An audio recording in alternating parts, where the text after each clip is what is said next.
La siguiente sesión tenemos de ponente a Xavier Ferrás. Xavier Ferrás, al que pido que suba al atril, no es viejo, viejo conocido. Xavier Ferrás es ingeniero de telecomunicación, es doctor en gestión de empresas. Es un hombre que puede hablar desde el conocimiento, desde la experiencia y desde la pasión por la innovación que ha mantenido durante toda su trayectoria profesional. Puede hablar desde la experiencia porque durante muchos años fue responsable de la innovación en la agencia de la Generalitat, responsable, CIDEM, ahora mismo Acció.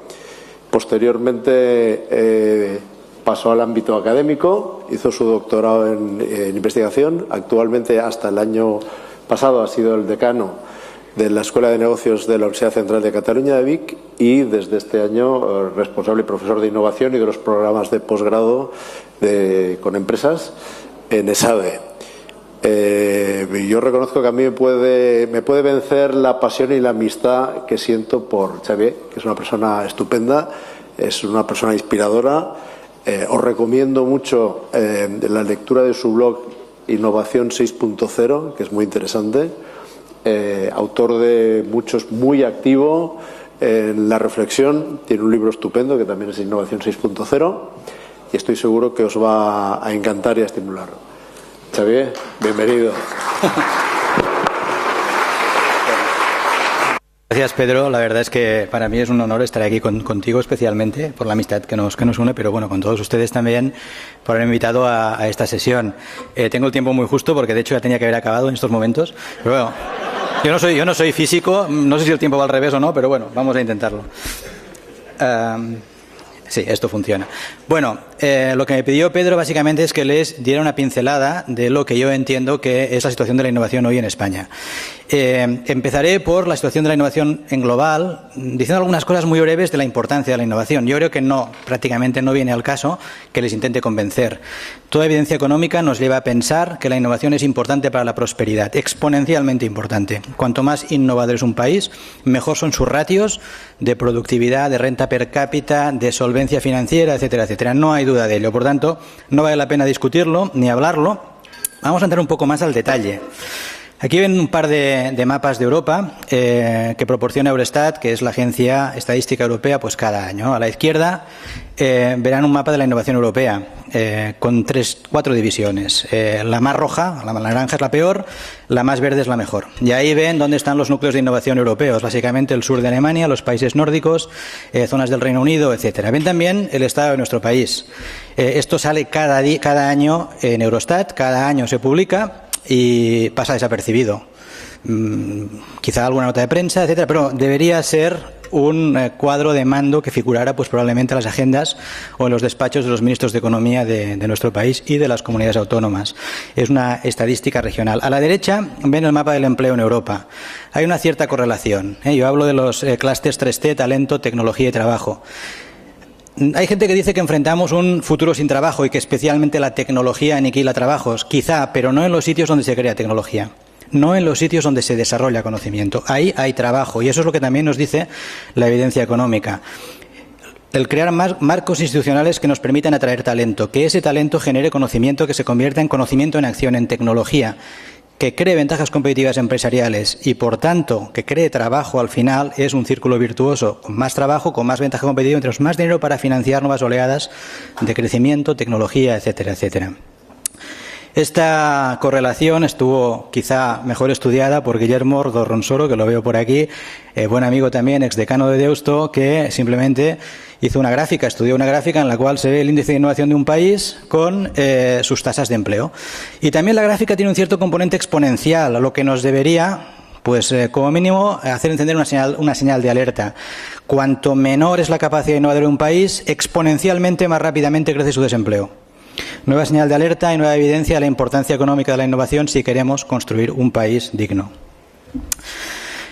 Otras fotos que habitualmente se publican, otras estadísticas, por ejemplo, esta es de R&D Magazine, que es una revista norteamericana que cada año pues hace una foto con bolitas, ¿no?, de cómo está la innovación a nivel mundial. Y aquí vemos, en dos ejes. En el eje horizontal lo que vemos es inversión en I+D sobre PIB. En el eje vertical, investigadores por millón de habitantes. Hay una correlación, por tanto, esas bolitas están alrededor de una línea que marca una línea de prosperidad. Cuanto más arriba estás, más próspero es tu país. Ahí vemos las First Mover Nations, las naciones que se mueven primero, aquellas que desarrollan y capturan antes la tecnología. Y vemos, pues, los que ya conocemos: Finlandia, Corea del Sur, Japón, los países nórdicos, etc. La gran bola es Estados Unidos, en azul. Esa dimensión de la bola está relacionada directamente con cuánto invierte esa economía en I+D. Por tanto, quien más invierte en esfuerzo bruto en I+D hoy es Estados Unidos. Pero miren China. China es la gran bola que tenemos abajo. China se mueve muy rápidamente en la dirección que se movió Corea del Sur y Japón hace 60 y 40 años respectivamente. 40 y 60 años respectivamente.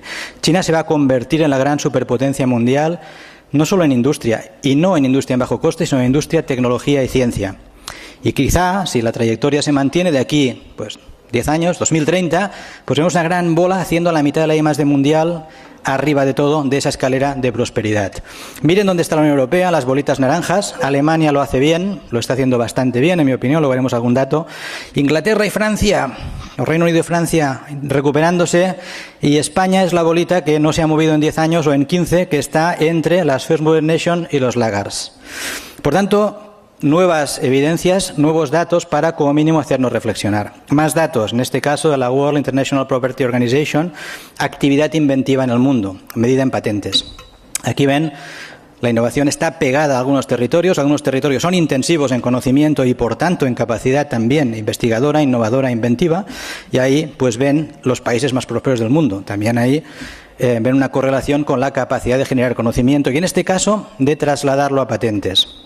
Para que tengan una connotación, una idea del reto que estamos afrontando, estos son los clústeres de capacidad inventiva más importantes del mundo. El primero es Tokio y Yokohama, arriba del todo, que genera 94.000 patentes por año. 94.000 patentes por año. El segundo es Shenzhen, Hong Kong. Aquí la nota a tener en cuenta es que esto es nuevo. Hace 10 años Shenzhen no estaba aquí, o 15 años, ahora sí. Ya se han colocado. La mitad que Tokio y Yokohama, 40.000 patentes, pero no está mal. Es verdad que ahí hay mucha gente, tenemos que contarlo por habitante, etcétera. El tercer clúster, el famoso Silicon Valley, San José, San Francisco, 34.000 patentes por año. Para que tengan una idea, Madrid o Barcelona genera unos 2.000 patentes por año. 94.000 Tokio y Yokohama. Algo debería hacernos reflexionar nuevamente si alguien está poniendo en marcha una fuerza bruta innovadora de este calibre. Y son nuestros competidores al final. La industria digital es móvil, y si hace unos años veíamos cómo la industria se deslocalizaba a países de bajo coste, la industria digital se relocaliza. ¿Se relocaliza por qué? Porque fabricar con formatos de impresión 3D es independiente de la escala y de la ubicación. Tanto me da hacerlo aquí como en China, porque en China se están también incrementando los costes de mano de obra y porque al final las empresas sofisticadas quieren estar cerca de clientes sofisticados. Por todo eso, la industria se relocaliza. Y ahí vemos los 3 grandes clústeres de relocalización de la actividad manufacturera, que ahora cada vez más la vemos cerca de los centros de I+D. ¿Por qué? Porque quieren acelerar sus ciclos de innovación. Estar cerca de los centros de conocimiento les lleva a ser más eficientes en la transmisión de ese conocimiento para generar nuevos productos que sean competitivos globalmente. Estados Unidos perdiendo un poco de fuerza.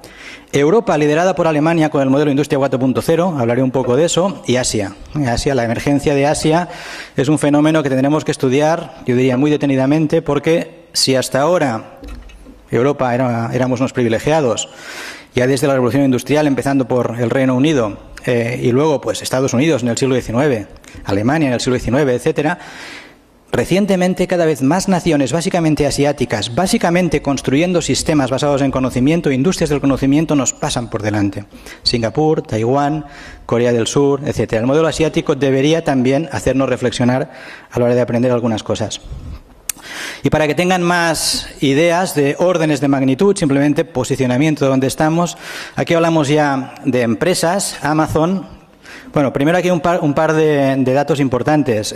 4 empresas electrónicas han superado este año por primera vez a los antiguos líderes que eran automovilísticos en inversión bruta en I+D. La líder hasta el año pasado era Volkswagen, pero hoy Amazon, Alphabet, que es Google, Intel y Samsung ya superan a Volkswagen en inversión bruta en I+D. Amazon invierte 16 billones de dólares en I+D, 16.000 millones de dólares. El conjunto de la economía española invierte 15.000 millones de dólares en I+D. Solo una empresa, Amazon, ya invierte más en I+D que el conjunto de la economía española. ¿Y todo esto por qué nos pasa? Pues aquí podríamos extendernos durante muchas horas. Hay muchos fenómenos económicos que valdría la pena estudiar, pero yo, para explicarlo a mis alumnos, para que se entienda rápido, los divido en dos grupos y les digo: mira, imaginaros que vais a competir por recursos financieros. La mitad de la izquierda ha inventado algo y tiene que hacer un business plan, algo completamente nuevo, y les enseño la foto de una pizza. La mitad de la derecha también ha inventado algo completamente nuevo y tienen la primera patente de un microprocesador. Y tienen que competir por mis recursos. Y eso se hace presentando un buen business plan. Y les digo: tenéis 2 horas. De aquí 2 horas volved y presentadme vuestros business plan. Los de las pizzas se van insatisfechos, deprimidos. Joder, una pizza. Business plan de una pizza. Vaya coñazo. Los de la derecha, la máquina que va a cambiar el mundo. Salen entusiasmados. Al cabo de 2 horas, ustedes se pueden imaginar la calidad del business plan de las pizzas y la del microprocesador. La pizza sabes qué es, todo el mundo la entiende, puedes calcular perfectamente retornos financieros, previsiones de ventas, estimación de inversiones, todo lo que un inversor desea. El microprocesador, en el momento cero, no tiene nadie que le pida, no tiene nadie que lo quiera porque nadie lo pide. Es innovación que irrumpe en el mercado, disruptiva. Nadie te la está pidiendo, no tienes un solo cliente, un simple cliente. No puedes calcular estructuras de costes, ni mucho menos proyecciones de 5 años, porque no tienes proveedores.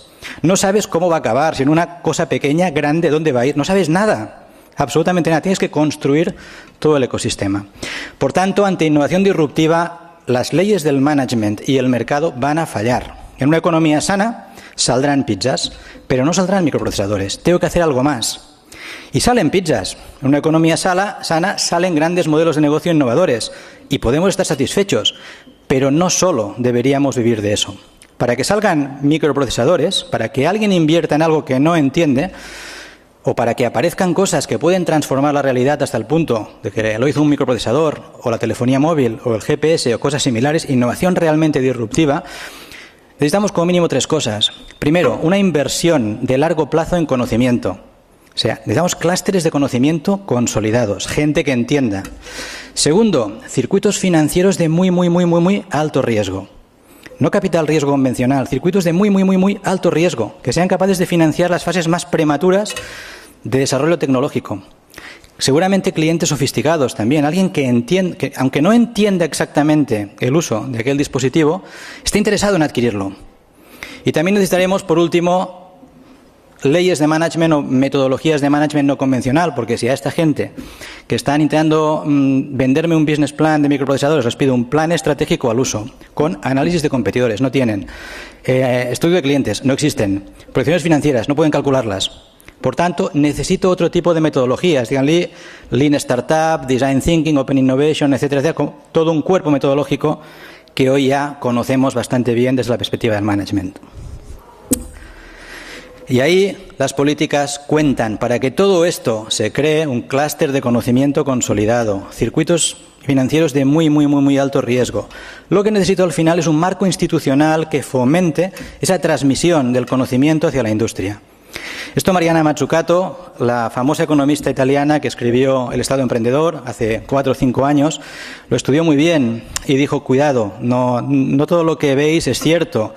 Estados Unidos, por ejemplo, el iPhone, Apple, Steve Jobs, sí que era el gran genio creativo de nuestra época, pero ella analizó y estudió desde un punto de vista de investigación científica qué había detrás del iPhone y encontró la intervención del Estado, políticas públicas sólidas de largo plazo, inversiones estables de continuidad de largo plazo en tecnologías que el mercado no podía ni imaginar, por tanto no la iban a pedir, esa tecnología no iba a ser demandada por el mercado. De hecho, para Mariana Mazzucato, lo que ella encontró es que 12 tecnologías críticas detrás del iPhone fueron totalmente financiadas por agencias públicas norteamericanas. Steve Jobs no corrió riesgo tecnológico. Corrió riesgo de mercado, que es lo que tiene que hacer un emprendedor, pero no riesgo de generación de conocimiento. Eso, en todo caso, forma parte de la lógica de la competitividad nacional. Trazó todas esas tecnologías donde se habían generado y vio pues un universo de agencias públicas norteamericanas, algunas por motivos de defensa, algunas por motivos aeroespaciales. Ella dice, Mariana Mazzucato, que cosas como Internet, GPS o los semiconductores son desbordamientos, spillovers de políticas públicas norteamericanas orientadas a misiones, por ejemplo, la llegada a la Luna. Aquí vemos pues un mapa de donde han salido las tecnologías críticas que hay detrás del iPhone. Cuando vamos a Estados Unidos o cuando hablamos con gente que no acaba de entender de qué va esto, te dicen, no, es que en Silicon Valley las cosas pasan porque somos así. Silicon Valley es un gran hub de compra pública innovadora. Ahí se ha comprado mucha tecnología y la ha comprado el Estado por motivos, hoy decimos de misiones aeroespaciales, de defensa, de seguridad nacional, etcétera. Pero las empresas han llegado a un punto de madurez tecnológica porque han traccionado de ellas. Lo pude comprobar en primera persona. Yo en 2003 aproximadamente estuve estudiando pues con una cierta profundidad el entorno de Silicon Valley, y empresas que tienen sede en España, allá, me decían, mira, 2003, estamos desarrollando los ordenadores más rápidos del mundo para 2015. ¿Para quién? Para la administración. Eso es compra pública innovadora. Y esas empresas, que el mercado no les va a pedir ordenadores de no sé cuántos teraflops, pero sí que se lo pide la administración, adquieren capacidades únicas que luego convierten en productos que venden al mundo civil. Si miramos el efecto, o estimáramos el efecto que tienen algunas políticas o algunas agencias, por ejemplo, si miran el presupuesto de la NASA de este año, 20 billones de dólares, 20.000 millones americanos de dólares. Insisto, recuerden, la inversión en I+D de la economía española es 15 billones, la NASA 20 billones. Imaginen solo en un sector, para cosas concretas, para misiones concretas. Imaginen el esfuerzo tractor que eso tiene sobre su industria y cómo contribuye al incremento de su competitividad. No es cierto que en Estados Unidos no haya política industrial, hay política de ciencia. Quizá no le llaman política industrial, pero hay política de ciencia y tecnología, muy antigua, ahora un poco debilitada con la llegada de Donald Trump, pero hay ciencia y tecnología con la voluntad específica durante casi un siglo de ser líderes mundiales. Y ahí pues pueden encontrar agencias como DARPA, la Agencia de Defensa, que de hecho es la madre de Internet, los Institutos Nacionales de Salud, la National Science Foundation, el Advanced Technology Management Program, que era de hecho una iniciativa de Obama para actualizar su manufactura, que estaba perdiendo gas frente a la manufactura alemana, etcétera. Obama fue un gran líder. Detrás de estas ideas, estas voluntades, siempre encontramos grandes líderes. Obama, antes de marchar, diciembre de 2016, organizó una conferencia nacional, Frontiers, en Pittsburgh, pero organizada por la Casa Blanca, y dejó escrito un plan estratégico para preparar al país para la llegada de la inteligencia artificial y de la automatización. Obama dijo textualmente, mi sucesor heredará un país gobernado por la inteligencia artificial. Bueno, la inteligencia artificial está llegando, no sé si Estados Unidos hoy está gobernada por la inteligencia artificial o no. En todo caso, en la Casa Blanca, en la web de la Casa Blanca, hasta hace poquito todavía tenían este plan estratégico. El modelo asiático, para ver algunas referencias internacionales. Bueno, Corea del Sur, por ejemplo, es un país que su PIB ha crecido exponencialmente. En 1950, Corea del Sur estaba al nivel del África subsahariana. Eran aldeas de pescadores. No tenían recursos naturales, pero fueron capaces de crear un marco institucional que fomentara el talento y la tecnología, y lo han conservado con políticas de ciencia y tecnología de largo plazo durante 50-60 años, y ha dado sus frutos. El modelo asiático es muy incrementalista, muy pasito a pasito, ¿no? Como las hormigas, ¿no? Desde las actividades manufactureras muy básicas a la copia de productos. Recuerden, Japón copiaba productos cuando éramos pequeñitos, ¿no? La copia de productos, el producto propio, la tecnología propia y finalmente la ciencia propia. Es decir, es un modelo de la transferencia tecnológica como tal no existe. Parten de la industria y van creando capas concéntricas donde cada capa refuerza la anterior. Eso está pasando hoy en China y están llegando a la última capa. China tiene planes concretos, planes quinquenales. China todavía es un país no democrático, ¿no? Ya lo saben, pero tienen planes quinquenales de largo plazo para convertirse en Innovation Superpower, escrito textualmente, publicado y ratificado continuamente en los congresos que hacen sus dirigentes. Si miran el número de patentes, aunque las patentes chinas sabemos que no son exactamente igual que las nuestras, triplican las patentes americanas o japonesas. Si miramos supercomputadores, si no me corrigen por aquí, hay gente experta en el tema, los más importantes, los más rápidos del mundo están hoy en China. Los dos primeros, según el World Economic Forum, pues son chinos. Y si miramos publicaciones de inteligencia artificial, despegando y superando a Estados Unidos. Inteligencia artificial, que es seguramente la próxima gran ola de disrupción digital. Y nuevamente encontramos grandes liderazgos, quizás una constante, pero realmente detrás de cada historia de éxito se encuentran grandes líderes. Xi Jinping, el presidente chino, considerado un tecnócrata, una persona muy preparada, una persona que lee mucho, cada año lanza un mensaje a su nación, en invierno, lo que sería el mensaje de nuestro monarca en este caso, ¿no? El mensaje a la nación. Y en ese mensaje cada año marca una serie de tendencias y siempre lo hace en un despacho muy austero que ven aquí, donde hay una serie de libros detrás. Y hay analistas internacionales que miran qué está leyendo este hombre. Y este año han aparecido 2 libros de inteligencia artificial, 2 libros de última generación de inteligencia artificial, The Mastery Algorithm y Augment Life in the Smart Line. Por tanto, poderosísimo mensaje al mundo. Hoy sabemos, si están siguiendo lo que está pasando en China con la inteligencia artificial, que están convirtiendo realmente en una superpotencia en el tema, para usos algunas veces discutibles, pero realmente están avanzando de forma muy decidida en ese ámbito. El modelo que a mí más me gusta es el modelo nórdico. Es un modelo, si quieren, de un tipo de capitalismo social donde las cadenas de desarrollo del conocimiento, las cadenas de valor del conocimiento desembocan al final en lo que serían centros tecnológicos, en nuestra terminología, los famosos Fraunhofer. En este caso, pues tenemos unos 60 y pico centros distribuidos por Alemania que están fuertemente clusterizados e integrados con lo que ellos llaman el Mittelstand, que es algo así como los clústeres de pequeñas y medianas empresas. Aquí básicamente lo que hay es un pacto entre estos clústeres industriales para estudiar, para investigar, para desarrollar campos tecnológicos específicos, que son aquellos que ayudan a desinhibir, ¿no?, el fallo de mercado que hemos visto antes con las pizzas y los procesadores. Ayudan a básicamente incrementar la competitividad industrial. Tecnologías habilitadoras que ellos priorizan, que son básicamente aquellas tecnologías que son claramente las que van a sustentar la competitividad de su industria. Microelectrónica, nuevos materiales, óptica, fotónica, ciencias de la vida, etcétera, etcétera. El modelo alemán está siendo visto con una cierta envidia por los americanos. Todos tenemos el modelo americano como el modelo de referencia. El modelo americano ha desprotegido o ha olvidado hasta cierto punto su industria. Sí que ha creado grandes sectores de alta tecnología y grandes modelos de negocio innovadores, pero al final Facebook es un poco una tontería. Facebook, el libro de las caras. Es una gran idea que rápidamente obtiene el interés de los mercados financieros y se convierte en una empresa global. Pero de inicio es una cosa como muy simple, es una gran idea que da lugar a un modelo de negocio que al principio ni siquiera se llega a entender. No hay detrás un modelo de negocio, pero rápidamente Facebook se proyecta a la estratosfera por la acción de mercados financieros ultraeficientes. En Alemania el modelo es más industrial, es más industrialista, es más transversal. Lo que se pretende es tecnificar transversalmente su industria y básicamente su industria pequeña y mediana. Y ahí, pues, por ejemplo, Harvard Business Review lanza un artículo donde dice por qué Alemania domina a Estados Unidos en innovación. Scientific American dice también, manifiesta que el modelo alemán es más equilibrado en términos de innovación que el modelo americano. Y lo que ven a la derecha, ese libro, es un estudio que el presidente Obama pidió sobre los centros Fraunhofer, intentando imitarlos, y a raíz de eso desplegó el Advanced Manufacturing Program que les he comentado antes.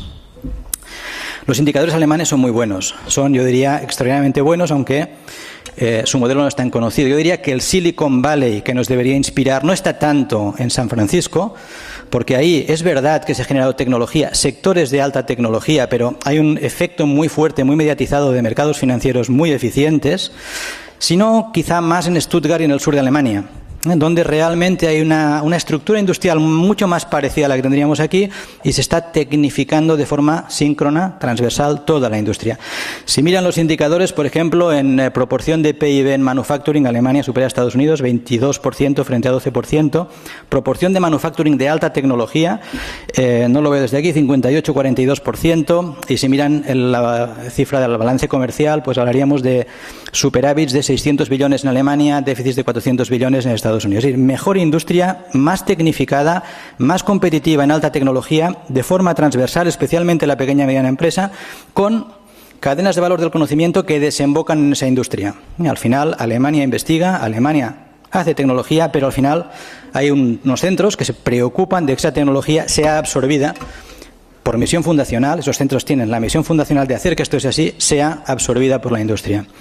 Es un poco paradójico, si ven en la gráfica de la derecha, que de acuerdo con los rankings académicos, digamos, al uso, los más importantes, ranking de Shanghái en este caso, no hay universidades alemanas en los primeros puestos, cuando los resultados, o sea, el outcome económico de la ciencia y la tecnología alemana es extraordinario. Quizás eso también debería hacernos replantear la primera universidad alemana en los rankings, creo que es la 42, la de Heidelberg, las primeras americanas y del Reino Unido. Creo que esto debería también hacernos, como mínimo, repensar o replantear qué ocurre con esos rankings y cómo es que en un país como este se da esta paradoja. En lo que sería nuestro referente en cuanto a país industrializado, la gran potencia económica, tecnológica y exportadora del continente. En el norte de Europa, ya voy avanzando hacia el final, lo que tenemos es una especie de contrato social, en mi opinión. Igual que Jean-Jacques Rousseau, el famoso filósofo ilustrado del siglo XVII, dijo, oye, vosotros ciudadanos cumplid las leyes que yo, Estado, garantizo vuestra seguridad, y eso se llamó a esta innovación social, se llamó el contrato social. Pues hoy yo creo, hablando con, y me he paseado bastante por allá para estudiar un poco cómo funcionan, hablando con empresas alemanas o finlandesas o suecas, te dicen, oye, esto de la I+D nos lo paga el gobierno. Es un poco bestia, pero es casi así. No nos preocupamos por la financiación de la I+D, especialmente las de más riesgo. Hay suficientes fondos para ello. Es una especie de contrato social. El gobierno dice, oye, vosotros, empresas, creced y cread trabajo de calidad, que yo os ayudaré a financiar vuestra I+D. Realmente, lo que han conseguido es netamente positivo, se ha estructurado y se ha exportado conceptualmente con un modelo que se ha llamado la Industria 4.0.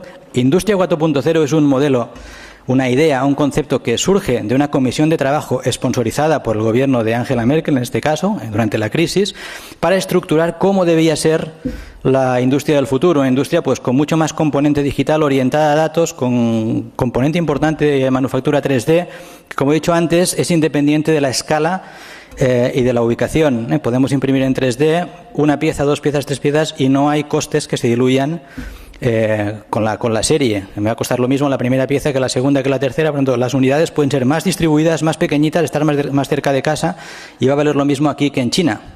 Por tanto, el modelo es un modelo que realmente debería ser un modelo que genera competitividad de Europa. Es una gran oportunidad para Europa.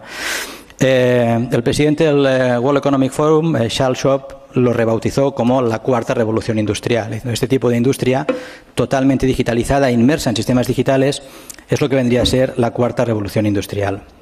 Grandes liderazgos, otra vez. Veamos a Macron promocionando, publicitando hace un par de meses un plan estratégico de inteligencia artificial para Francia en el Palacio de Elíseo y concediendo una entrevista a la revista Wired, donde realmente él entendía que el problema tecnológico que conllevaría, el problema o la oportunidad que conllevaría la inteligencia artificial excede lo tecnológico y es casi un problema social y político o una oportunidad social y política. Poco después, el Reino Unido también anunció su Plan Nacional de Inteligencia Artificial, ambos dotados con alrededor de 1,2, 1,3 billones de euros, o que sean miles de millones de nuestros euros, no voy a decir nuestras pesetas, miles de millones en nuestro sistema. Portugal también es un país que hay que tener en cuenta, un país pequeñito que tenemos al lado y que está haciendo grandes progresos. Aquí tenemos al ministro de Ciencia y Tecnología, en algunos ámbitos progresos excepcionales. Por ejemplo, esto apareció en una revista tecnológica hace unos meses. Portugal generó suficiente energía renovable para alimentar todo el país durante un mes. Bueno, es un mes, no está mal, luego sean 2 meses, 3 meses y finalmente, como otros países, pues probablemente van a llegar a la independencia energética. Por ejemplo, Massachusetts o California se plantean 2050 llegar a ser totalmente, o alimentarse totalmente de energías renovables en esas fechas. ¿Y cómo estamos nosotros? Bueno, nuestro modelo, ya voy acabando, es un modelo débil y sin efecto multiplicador. Aquí ven las 2 últimas notas de prensa del INE, año 2016-2017, de forma gris, de forma prácticamente que pasa desapercibida. Pues vemos que año 2016, fíjense, estamos al 1,22% de I+D sobre PIB. Corea está al 4,5%, Corea, Israel, Finlandia están al 4,5%, estamos al 1,2%. Por lo tanto, debería casi multiplicar por 4 para llegar a ser una first mover nation. El año siguiente ya no era el 1,22, era el 1,19.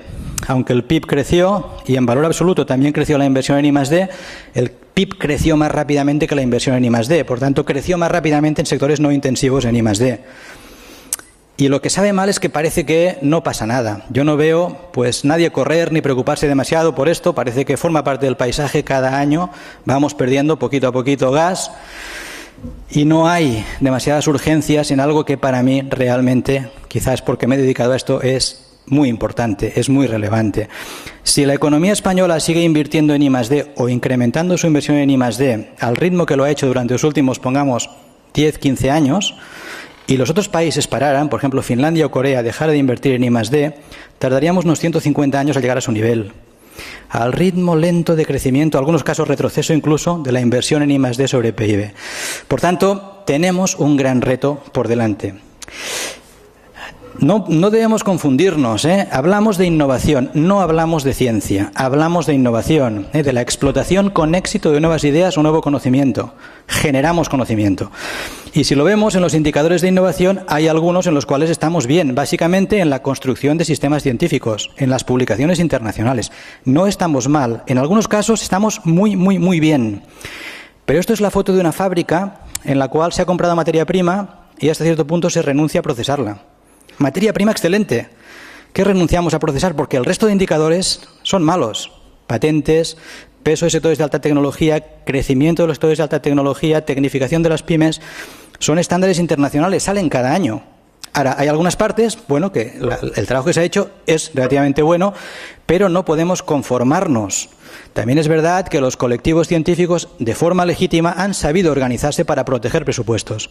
Cuando esos presupuestos se han recortado en transferencia o innovación, bueno, las empresas ya nos espabilamos, ¿no? Ya somos capaces de seguir hacia adelante. El problema no es nuestra velocidad, es la velocidad de los otros. Los otros van más rápido, ¿eh? Pero debemos exigir también, o debemos preocuparnos de ir tan rápido como los otros. Tenemos una bomba demográfica por delante.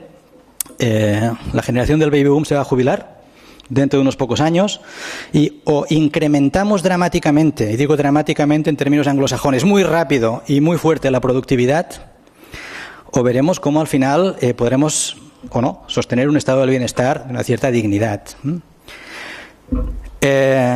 Y el histórico que tenemos de los últimos 10-15 años pues han sido un histórico en el cual el esfuerzo del Estado en I+D ha ido perdiendo gas año tras año, como he dicho antes, no solo en presupuesto, no solo en esfuerzo bruto, y es verdad que ha habido la crisis, por tanto, es verdad que se nos obligó a recortar, como economía, como Estado, a recortar presupuestos públicos, no de I+D. Angela Merkel lo recortó todo, excepto I+D y educación.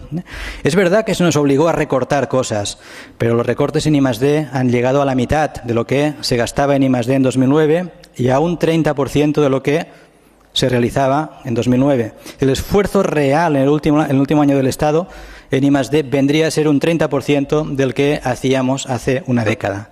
Y esto nos lleva pues a una posición en los rankings realmente mala como economía, y eso nos lleva pues también a plantearnos si queremos construir un estado del bienestar, si queremos, la gráfica que ven abajo es la del fondo de las pensiones, si queremos sostener pasivos, hay que crear activos. No hay otro camino. Hay que incrementar de una forma dramática, rápida y potente la productividad.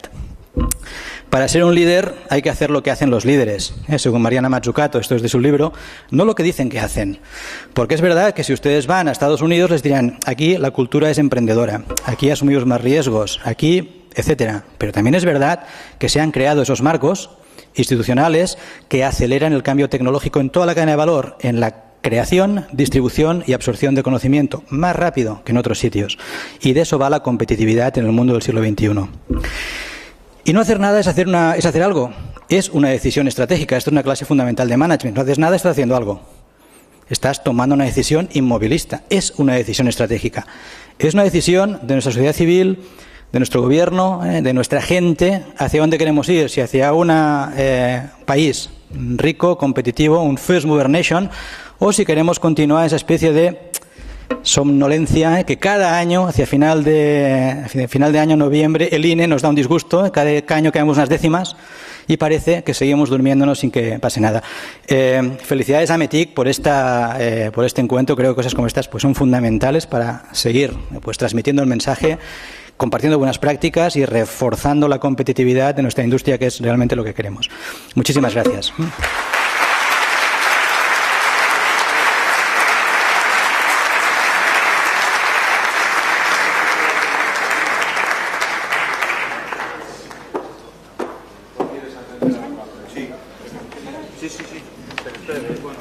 Si hay alguien que quiera hacer una pregunta, Xavier, ¿está dispuesto?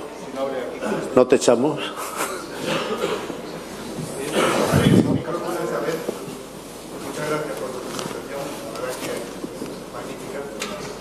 Pues siéntate en el medio. ¿No puedo unir con la pregunta que le hice a la secretaria de Estado? Sí, pero perdona, no le oigo. ¿Lo puedo unir con la pregunta, lo puedo relacionar con la pregunta anterior a la secretaria de Estado? A mí me parece sorprendente que este panorama con tanta precisión las fuerzas del Estado no sean conscientes y que tengan como una absoluta prioridad el intentar al menos solucionarlo. Muchas gracias por evidenciar un problema que me parece que es de los más grandes que tenemos en este país. Gracias. Bueno, yo creo que no es una cosa ni de un gobierno ni del Estado, es una cosa de la sociedad civil, no estamos concienciados. Nosotros, yo en mis clases, cuando explico esto a la gente, y son clases con directivos, la gente no lo sabe. Están en su día a día y es normal. Yo, la verdad, no sé cómo hacerlo, pero es un tema de concienciación. La sociedad civil debería exigir con mucha más firmeza políticas de largo plazo e inversiones estratégicas en ciencia, tecnología e industria. Porque si no, si estamos exigiendo un estado del bienestar, esto sí que es de primero de contabilidad, sin activos no hay pasivos. Algunos quizás no lo sepamos, pero lo hemos sufrido y lo seguimos sufriendo.